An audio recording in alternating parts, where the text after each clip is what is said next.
En cuanto a la carga de un tinte político. de tinte político. Bien, bueno, toda manifestación, toda ocupación, perdón, toda huelga, todo paro, toda manifestación siempre es política y obviamente tiene su tinte político partidario. Pero vos tenés que reafirmar por qué estás tomando esa medida sindical y tiene que ser el eje de tu reclamo. Cuando vos... Bien. No, cuando vos salís a expresar que el eje de tu reclamo es la situación económica del país, que es el hambre que pasa... entonces, porque viene como decía perfectamente Fernando. Hambre y frío. Claro, es el mismo discurso y el relato que se trata de inculcar desde la oposición que se repite en esto. Yo puedo estar de acuerdo con las carencias que todos hablamos acá de los centros educativos, por supuesto, no vivo en otro país, y que es de años. Perdón que te interrumpa un segundo, uno puede cargar las tintas sobre los estudiantes y decir no tienen formación o son unos delincuentes juveniles, se pelean, están mal, no tienen códigos, pierden las referencias. Uno puede cargar las tintas también sobre el gobierno, decir el gobierno no pone plata, no hay infraestructura edilicia, ¿no? ¿Y los docentes? Los docentes, el primer mal ejemplo que se genera acá son los propios docentes. Los docentes violan las normas sistemáticamente. ¿Cómo pueden pretender que los muchachos respeten las normas? Acaban de violar la norma, está prohibido por ley ocupar un liceo, lo ocupan 2 veces. Está prohibido por ley abusar de las licencias sindicales, abusan de las licencias sindicales. Entonces, si los propios docentes, que ahora se hacen los nunca vistos, y que nosotros, y reclaman, y son los primeros que violan las normas. Acá está todo subvertido lo que pasa. Nos acostumbramos a que vale todo, y que todo está mal, y que las cosas no se sancionan.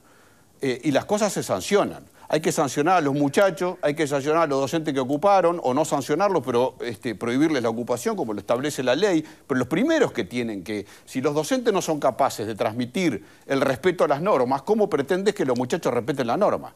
Eso no tiene nada que ver con los problemas de edilicio que son reales, y con los problemas del frío, y los baños, y la situación educativa, y todo. Pero los docentes, que son la referencia, que empiecen por dar el ejemplo de cómo se respetan las normas, en vez de violar las normas automáticamente y sin argumentos, como dice Casás, porque el argumento de que una señora maestra se metió en el medio de una pelea y circunstancialmente se le dio una piña, no es un argumento como para ocupar un liceo.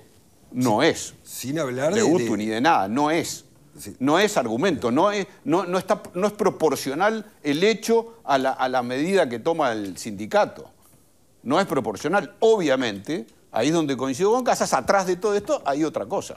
Hay resentimiento, hay política, hay una cantidad de elementos más. Un matiz. El sindicato, las autoridades le expresaron de que iban a dar esas soluciones en cuanto a los dineros para la situación edilicia, el psicólogo que habían pedido y demás. No estuvo, el gremio no estuvo a favor de la primera ocupación. Y fueron los docentes de ese lugar en particular que no aceptaron lo que le transmitió el gremio, por lo que tengo entendido, y fue lo que se expresaron acá. Ni siquiera el sindicato. Estamos hablando de un grupo de docentes de un lugar determinado. Exactamente. Yo lo que pido que alguien explique cómo pretende que los muchachos respeten las normas si los referentes no las respetan. Una preguntita nomás, bien simple. Voy a leer un mensaje, es medio largón, pero vale la pena porque hace referencia a alguna incertidumbre de este lado. ¿Qué pasa con la cosa edilicia, ¿no? ¿Cómo puede ser que se llame a licitación, se invierta, se construya un nuevo centro o se arregle y se deteriore tan rápido? Bueno, alguien por acá me dice... las mejoras edilicias duran poco simplemente porque las empresas que ganan la licitación no cumplen con lo prometido en el pliego que presentaron ante el MEC. Por otro lado, se deja para el control de la obra al director del centro educativo, que no tiene la menor idea de cómo se pone una baldosa. El MEC no envía al centro una persona idónea en el tema para verificar la obra, y si la envía, dicha persona jamás va al centro a verificar. Da lástima ver cómo realizan las obras en los liceos. Cualquiera que entiende un poquito sabe que en un año o menos el arreglo tendrá que ser, tendrá que arreglarse, y así una nueva licitación, y vamos que es tarde. Y eso es una explicación lógica de lo que hablábamos más temprano en el bloque anterior. Bueno, eso es gestión de Estado, ¿no? Lo que decía Pepe hoy. Yo creo que es un hecho objetivo. Me parece muy bien lo que dice el televidente. Debe ser así. Yo no soy un técnico en la materia, pero claramente, como decía Alfredo, que él ha visto personalmente, a mí también me pasó de verlo. Y puedo creer, como se mencionaba también, de que si lo están reclamando, por algo es. Entonces, voy un poco más allá de lo que decía Fernando, que esto tiene que ver también con la reforma educativa. Yo te diría que hasta esto tiene que ver con la reforma del Estado, es decir, de cómo el Estado gasta los dineros públicos, de cómo trabaja, de cómo invierte, porque esto no puede seguir pasando, porque todos estamos haciendo un aporte que entendemos que es para mejorar por lo menos el contexto donde los alumnos concurren a clase. Estoy de acuerdo con Pablo que hay cosas que vienen de afuera que nada tienen que ver con la situación edilicia, pero también convengamos que un buen contexto edilicio, que un lugar acorde, agradable donde concurrir, bueno, puede llegar a mejorar en mucho la actuación sobre todo de los chiquilines que van a concurrir a ese lugar. Por lo tanto, me parece que es un hecho que está más vinculado también a reformas que son más profundas y que tienen que ver con cambios en el Estado. Bien, te parece, pero no es lo que efectivamente está en la reclamación de los que ocuparon, ¿no? Y eso es lo que le da pie a un análisis de paro político partidario. Pero en algún momento se menciona el tema de los gastos, pero de todo el gobierno, porque no es ni de este ni del anterior. Ni del anterior. Porque si hay algo que tiene este país es que ha volcado dinero en la educación, todos los gobiernos lo han volcado, algunos más y algunos menos, pero siempre se volcó y en forma muy importante. Entonces, pero no lo menciona eso. No menciona, hay que lograr un organismo de contralor de estos millones y millones de pesos que todos los uruguayos ponemos todos los años para que estén más o menos decentes los locales donde se brinda determinado tipo de educación.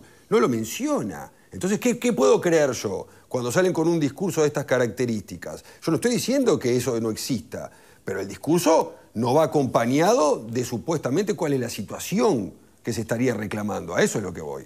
Bien, y sobre el aspecto de la ocupación, que hoy la ley lo prohíbe, hay que tomarlo como... ¿Qué trascendencia hay que darle? Porque en definitiva, se desocupa y está. Y bueno, en este caso se vuelve a ocupar además, tipo efecto boomerang. Pero hay que preocuparse.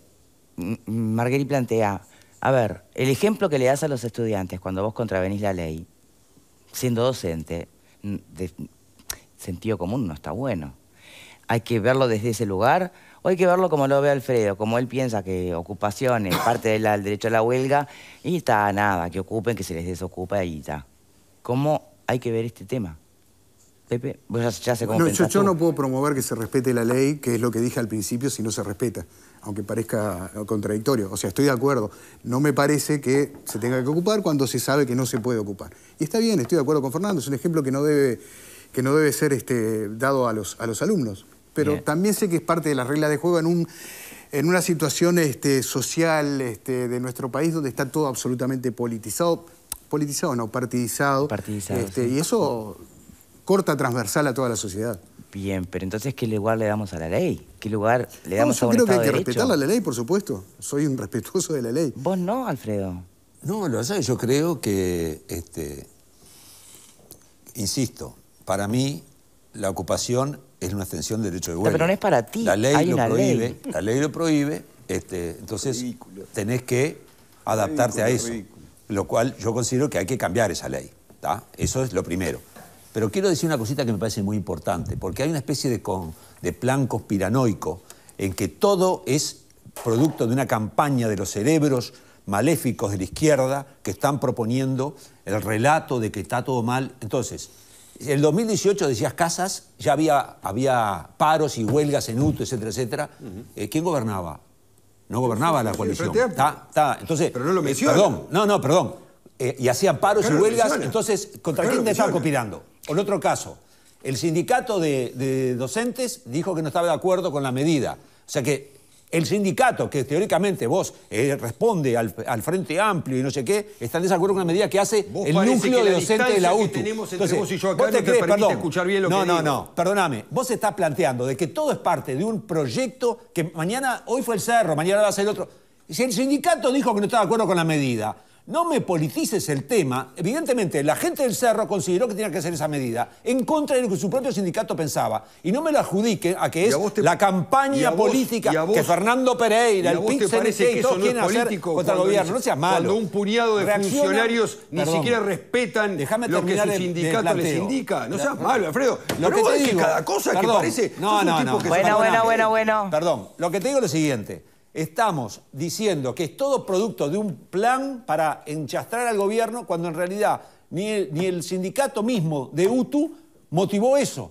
Entonces, no me hagas el verso, porque es el relato que están armando. Dije que era una actividad política de un puñado de funcionarios. No, pero vos dijiste, perdón, está todo hablado de que va a venir, entonces mañana vamos a ocupar el de Villa Española, pasado vamos a ocupar el de Punta Gorda, traspasado. No seas malo.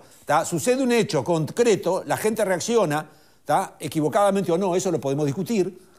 Yo siempre estuve en contra de cuando se había violencia separar en todas las escuelas, ¿te acordás? Sí, que siempre se hacía eso, me parecía incorrecto. Yo también.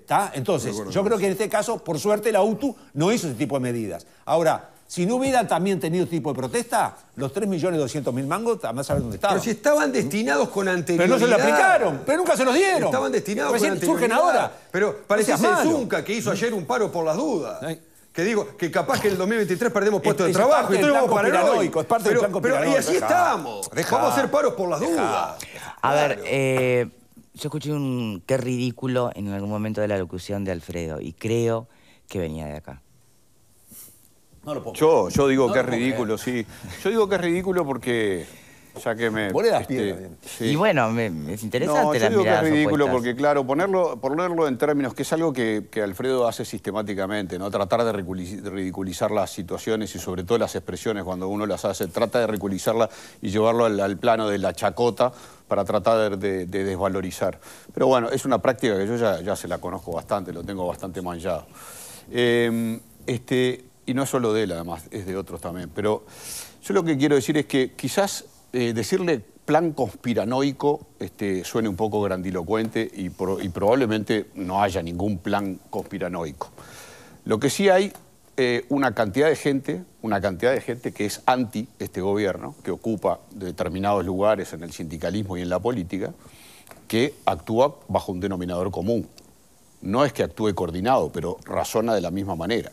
Escucha a sus referentes políticos, volvemos a lo de las referencias, ¿no? Escucha a sus referentes políticos hablar de hambre, de miseria, de carestía, todos usando las mismas palabras todos los días, en todos los ámbitos, en el ámbito sindical, en el ámbito político, en todos los ámbitos, y obviamente es un ejemplo que empieza a diseminarse y empieza a ocupar. En este caso, hay un caso... qué sé yo, hay un conflicto en Conaprole que está durísimo, es por otros motivos, pero está durísimo. Hay conflicto, hay un paro general ahora convocado por el PIT-CNT, creo que es el 7 de julio, ¿no? El 7 de julio, un paro general parcial, pero hay algunos sindicatos, como el de la industria frigorífica, que paran 24 horas.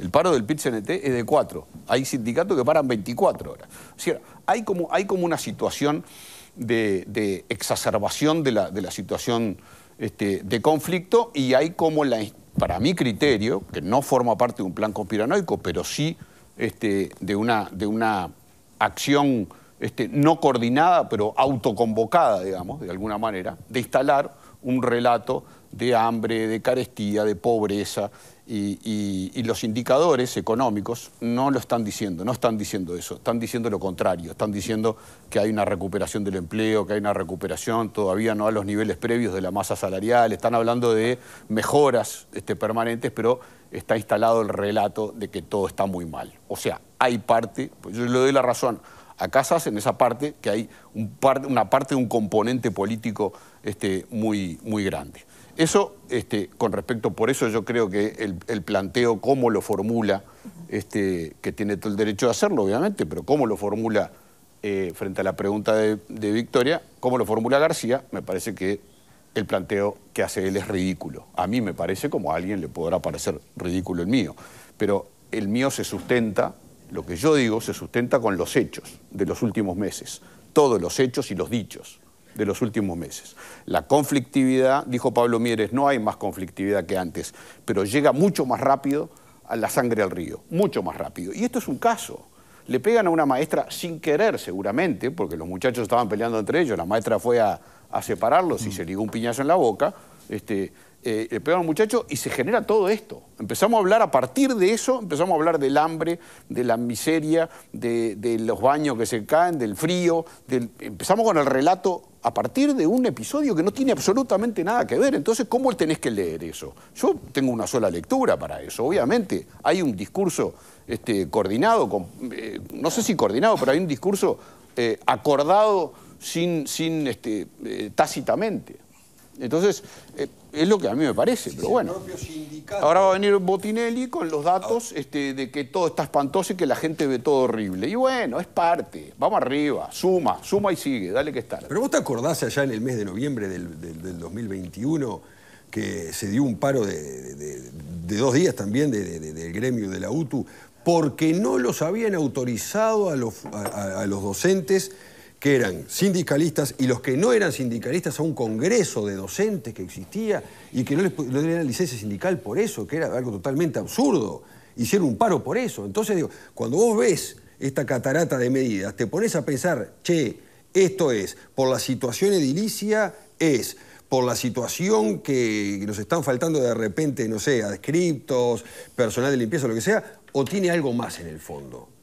Mirá, a eso es lo que voy. Me remito al Observatorio de Conflictividad de la Universidad Católica, ¿tá? Que los últimos informes, que digo, no sé cuándo fue, ahora cuándo será el próximo. Dato, García. No sé cuándo será el próximo, ¿tá? Pido que no me interrumpan, sí. No sean ridículos. Yo creo que necesita corroborarse de que hubo más paros y más conflictividad bajo gobiernos del Frente Amplio, con su aliado, el PIT-CNT, que le hacía paros, que en el gobierno de la coalición republicana. Entonces, no me armen el contrarrelato de que todos los sindicatos están peleando contra el gobierno para tratar de... No sean malos, vamos a la realidad concreta. Está bien, el tema es cuando déjense bromar. Me están armando un verso. El tema es cuando vos justificás el paro y por qué lo justificás. Les propongo lo siguiente, dejar este tema por aquí. En definitiva, ya tenemos todas las miradas que hay sobre el mismo. Y